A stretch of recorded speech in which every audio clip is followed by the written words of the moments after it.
Hello children, today we are going to make milk and white chocolate cookies. Now the first thing you need to do is go and wash those hands.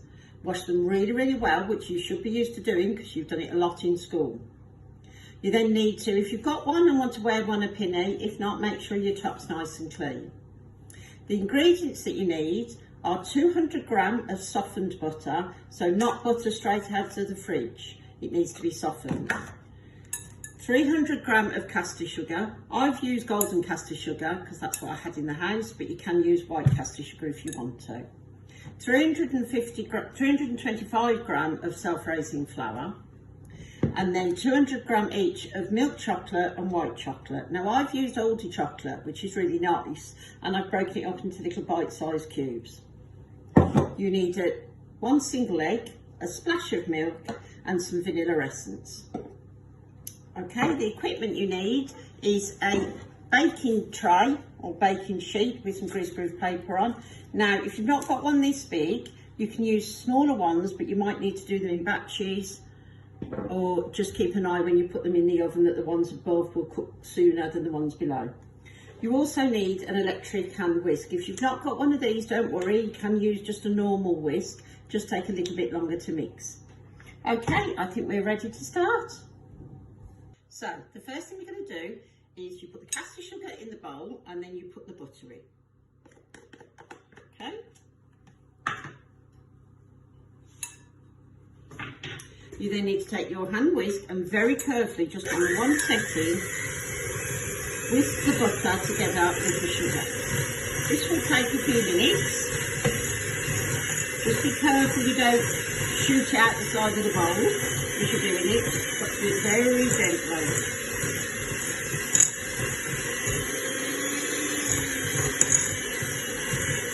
Okay, keep going, as you can see, starting to mix together.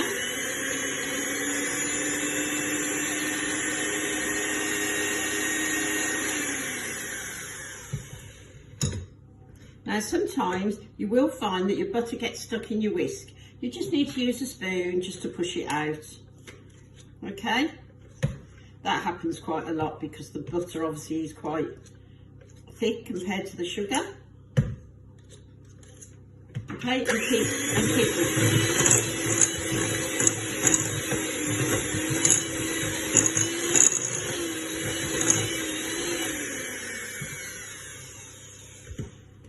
You then need to add the egg.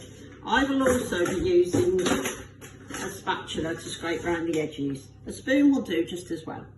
Okay, pour your egg in and mix that in.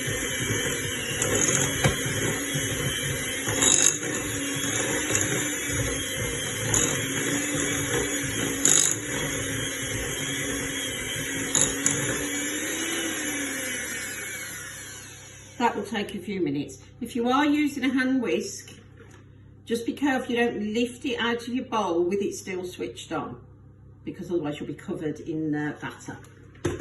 Right, you take your spatula or your spoon and you wipe round the edge of your bowl so that all your ingredients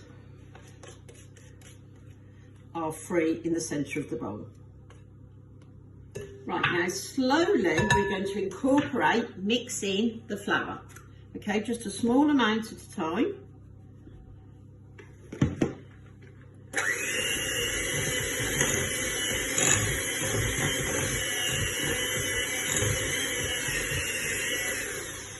And what we're looking for is to make a dough type consistency. A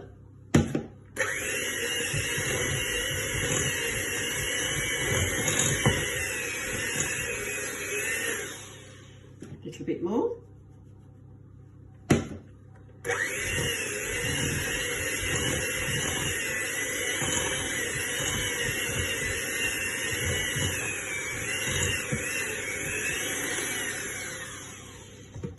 Now, last of the flour.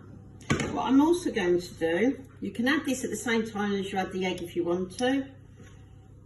Just a teaspoon of vanilla essence. Okay, we'll mix this last bit of flour.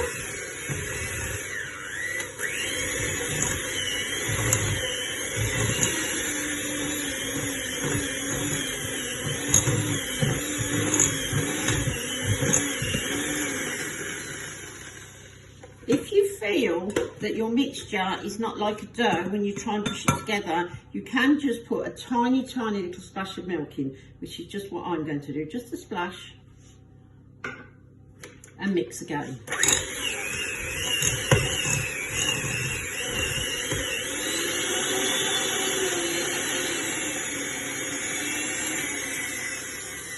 There we go. Scrape around the edge. Now, you can add your chocolate all in one go. Now, this is the fun part, children. Get your hands in. Get your hands in. All that chocolate as evenly as you can into the dough. Doesn't matter if it's not quite evenly mixed, because as you take a handful out to put onto your baking tray, if you don't think it's got enough chocolate in, take a little bit out of the bowl and push it into your dough mix. Okay, I seem to have left a bit on my whisk, so I'll just mix that in as well. Right, we are now ready to start putting some onto our baking tray. We're going to use our hands again because we are going to make just a little ball like that. They're going to make quite big cookies. If you do want them smaller, you take a smaller amount. But the thing is, because the chocolate is quite big in chunks, you'll find that it is better to do bigger ones. And they taste really, really yummy when they're big ones. Okay. Okay, we now have our cookies on a tray. As you can see, I've just put 5 on, so I'll be doing them in 2 separate lots. I preheated the oven to 200 degrees before I started mixing. And at this stage, children, you will need an adult to help you with the oven. Okay, so we place them into the oven and we set our timer for, I'm going to put about 11 minutes on mine because I know how my oven works. So we'll come back to them in a moment and see how they're doing. Okay, my cookies have been in for about 11 minutes. Now don't forget this part, you need an adult to help you or supervise you. Okay, let's take them out of the oven and just put them onto a cooling rack. Leave them on the tray to cool for about 15 minutes and then we'll come back to them and put them on our wire rack in a minute. We've allowed them to cool in the tray for about 15 minutes. We're now very gently going to take them out and put them onto a wire rack. Okay, so they can finish cooling. They've got to cool for about another 15 minutes till completely cold.